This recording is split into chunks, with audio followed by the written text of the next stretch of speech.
mise au point a été faite le mardi 17 juin 2025 par le député national John Banza, président du caucus des députés nationaux du Tanganyika, à la base de malentendu observé suite à l'information relayée par le président de l'Assemblée nationale Vital Kamerhe au cours de la plénière du 15 juin, faisant état d'un drame humain qui aurait causé la mort de 314 personnes dans les territoires de Moba au cours du week-end dernier. Selon l'élu de Kalemi, il y a eu erreur du caucus des députés nationaux du Tanganyika sur l'interprétation des chiffres communiqués au président de l'Assemblée nationale Vital Kamerhe lors de l'audience leur accordée. Le député national John Banza a reconnu être à la base de cette confusion et précisé que le chiffre communiqué représente en réalité un cumul des pertes humaines enregistrées dans la région sur une période de 4 ans et non un bilan d'un événement intervenu durant les week-ends.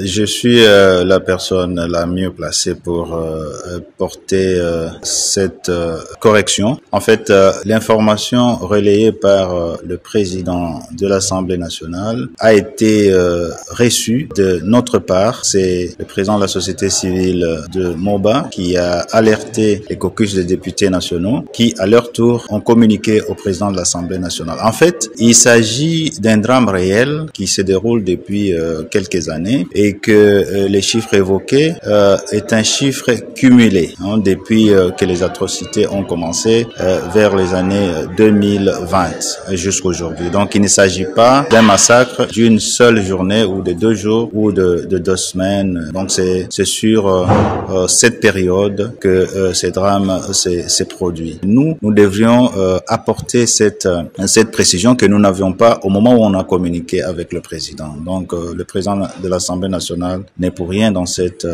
communication. Donc il a fait écho de ce que nous lui avons dit et le président de la société civile avait omis de nous donner cette précision qui est très importante. Nous remercions le président de l'Assemblée nationale qui est très sensible aux difficultés, aux problèmes qui touchent nos populations, qu'il est vraiment engagé pour chercher des solutions de paix et de développement de notre pays. Nous continuerons à les remercier pour sa sensibilité. Cette clarification intervient après la publication d'un communiqué de l'Assemblée nationale à la télévision nationale rectifiant l'information diffusée par le président de l'Assemblée nationale lors de son intervention faite en guise de compassion en réaction aux éléments transmis par les caucus du Tanganyika.